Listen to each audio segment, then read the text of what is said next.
what's the last thing you stroke at night and the first thing you caress in the morning? And it's your phone, right? As a couple, we're just on our phones.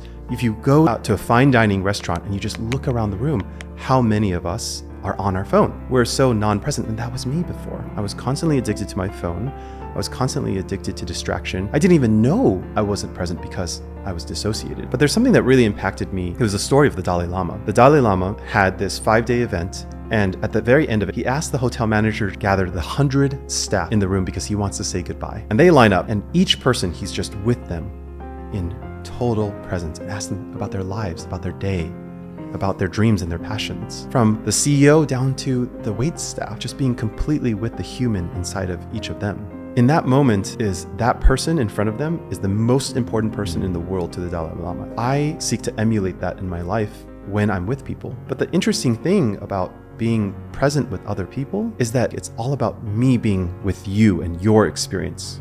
But actually, it's about me feeling myself at the same time. The impact that you have on me when you blink, or when you move your legs, or when the way that you're sitting with me right now, like the impact that you're having on me, and me being able to relate that back to you, and recognition of how I'm impacting you, getting curious about you, etc.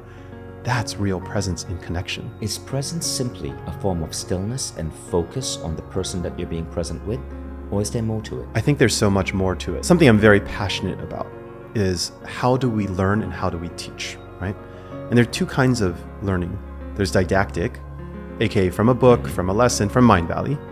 And there's transmission, which is you and me sitting here and me intuitively feeling you, you intuitively feeling me. I believe both are extraordinarily valuable, especially the didactic to teach other people. And one of the things that I learn is from a field called internal family systems, IFS, which is the fastest growing psychotherapeutic and psychospiritual model. And it's all about parts work. If you've ever said a part of me feels anger, a part of me feels sad, a part of me is confused, well, you're kind of speaking that language.